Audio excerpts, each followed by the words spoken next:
Hello, I'm Bob Cannon, your Clinton Township Supervisor, and today we have two special guests that make life in Clinton Township much nicer. We have two Lindas who work as volunteers at our district library, and I'm going to start with you, Linda. You've been with the library for how many years now? Well, since 1992, since it was first formed. That's when we started. That's when we Mark started. Cole gave us the permission to go ahead and get the library started. And give us a little history of how the library started, where it started, and where the moves were. Okay, we were in, we started out as Clinton Township, Chippewa Valley District Library, and that was in 1992. I was part of the board, the first board of it, and we moved several times to Seneca Middle School, to Strip Mall on Garfield, and finally to Your current our home. current location. Yes. Well, actually, you have three homes now. That's true, right? And those have moved a couple times as well. No, were you representing the township, or were you representing the school when you were first on that board? I was representing the school district.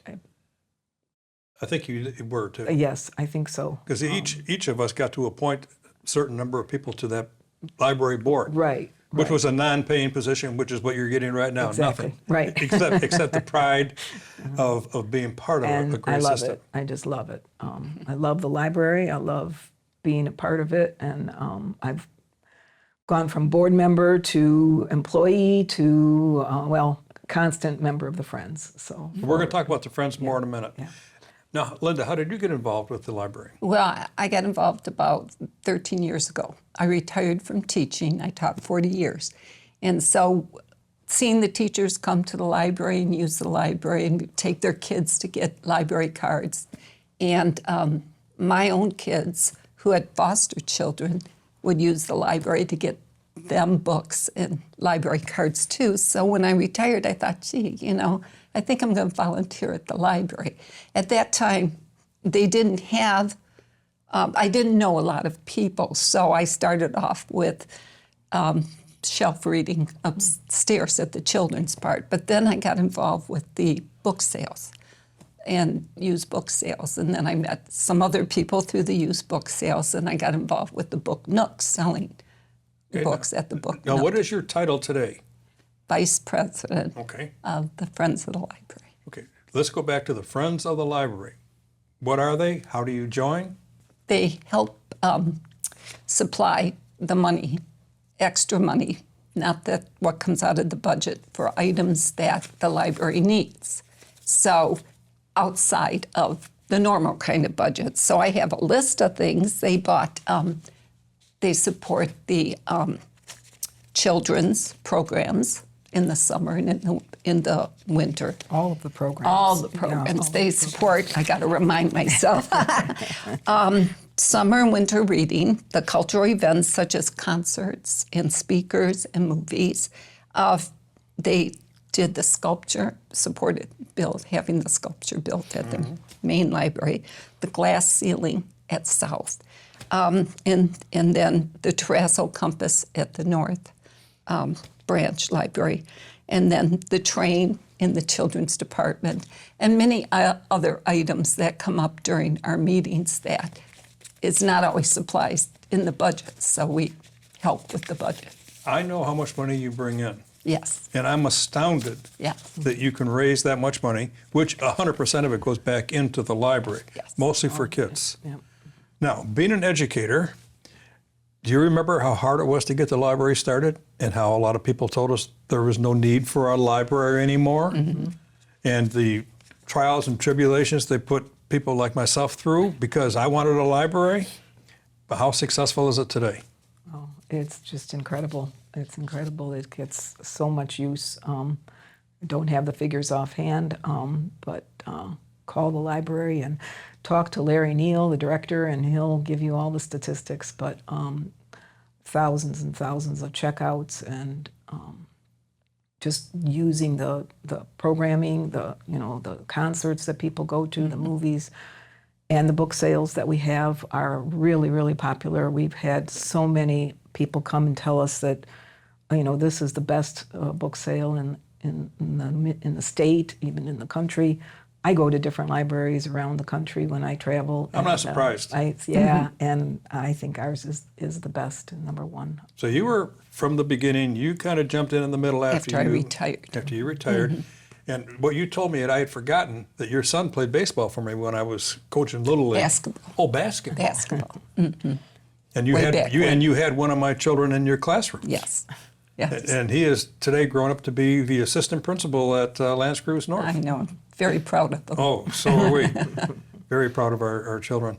But a big part of it is getting kids involved with reading. And we thought that when they were small and with our grandkids, that's what the first thing we do is bring out the books and read as much as we possibly can to them because it gives you a head start. There's no question about it.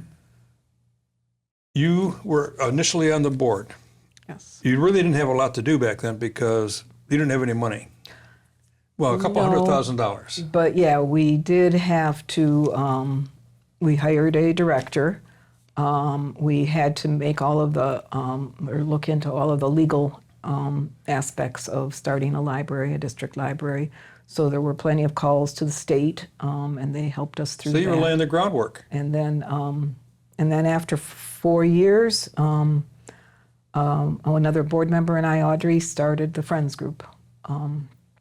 And we had a couple of meetings, offered pizza to get people to come, and they took it from there. And I kind of stepped back until I left the board, and then I volunteered. Get all the more time involved and with the became Friends. officers. And How many people belong to the Friends group?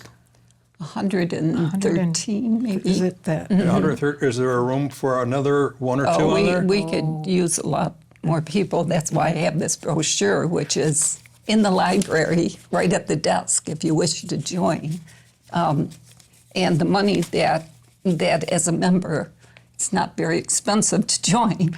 That money goes toward whatever program or things that we have to go in the library. But we could use a lot more members at the board, yes. Now, I go by the library several times a day, and I have never gone by where there wasn't an abundance of cars. And then sometimes I go sit there and watch the types of people that come to the library. It's people who are older. It's little kids for programs. It's high school kids who get together and do their studying over there or look up their research. It's everybody of a different nature that uses that library.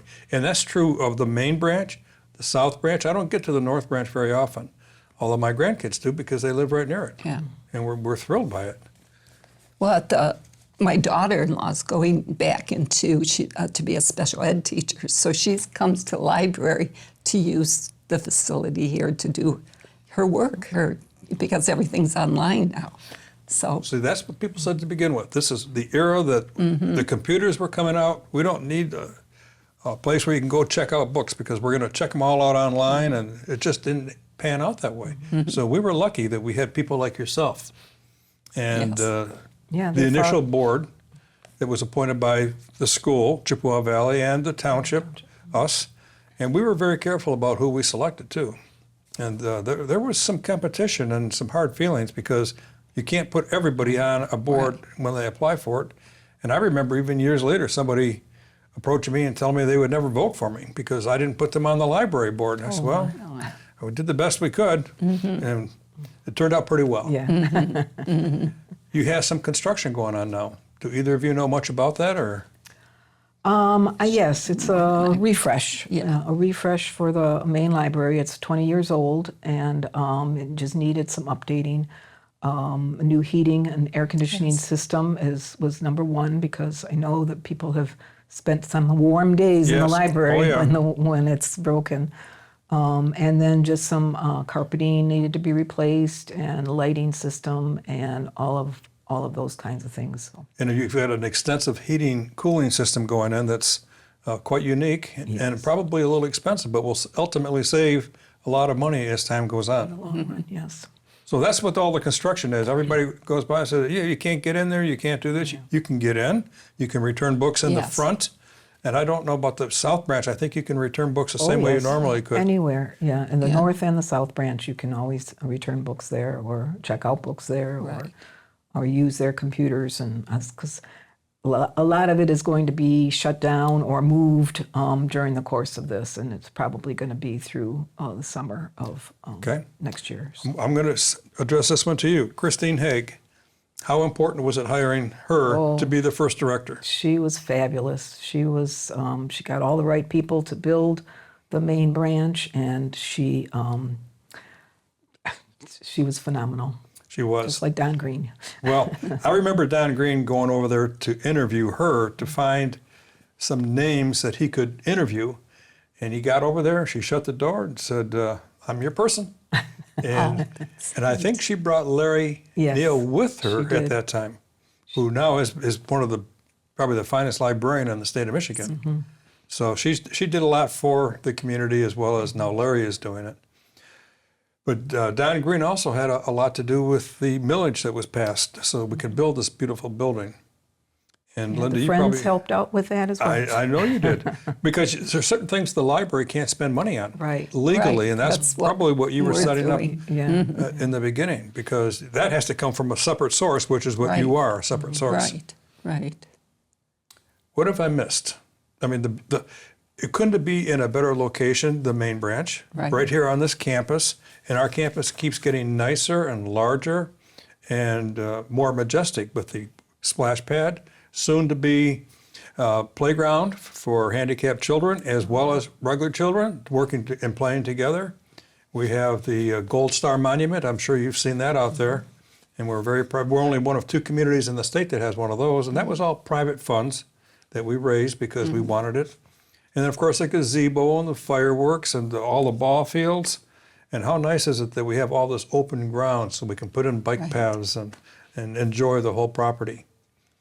Now, there's a lot to that property, and someday I'll probably do a story just on the piece of property and what it was intended for and what it is now and how it changed over time with the different boards that we've had through the years. Any last comments you would like to make for the people that use your facilities? Come and join. You'll meet a Right. lot of great people. The library is just a nice place to sit and relax if you've got nothing else to do. You can do computer research. You can do so many things at the library. There's something for everyone. And you have a section for blind people too, don't you? Yes, we do. Yeah. And when you join, our meetings are usually every second Tuesday of the month at 2 o'clock. It used to be at Main, but of course we can't use it now, so we're at North. And we're having annual meeting at 7 o'clock on September 10th for anyone to come. We have a So those are open speaker. meetings too, right? All open All of them. meetings, yes. That's good. Well, here you have it from 2 dedicated volunteers, both who I've known for years. And I didn't remember you. I'm sorry. That's Because okay. That goes back a few years when my son was in 4th grade. Well, yeah, I was going to say my son was 9, Yeah. so it's been a long time. It has been a long time, but it's been a good time too. And you've seen the community grow. You've seen things like the library. You've seen things like the new mall come into Clinton Township. Yes. Oh, yeah. That's right. And when the mall was looking for a location, one of the things that Mr. Taubman was interested in is, what do the people of Clinton Township want? What are some of the qualities that they want? And I remember him telling me he wanted to see what we had. So I took him to the library. I took him to the new police building. I took him to the new fire halls, the refurbished fire halls. I said, this is what Clinton Township wants. We want your mall. And we did. And it's worked out pretty well. And they're going through a nice revival over there right now with some of the anchor stores that we were very concerned about. So that's going to come back too. Good. So thanks for being a big part of our community, both in the beginning and now with the Friends of the Library. You're a great group. There's a lot of volunteer opportunities at the library. Stop by anytime. I'm Bob Cannon, Clinton Journal. Thank you very much for watching today. And please continue to use that beautiful library. All 3 branches belong to all of us. Thank you.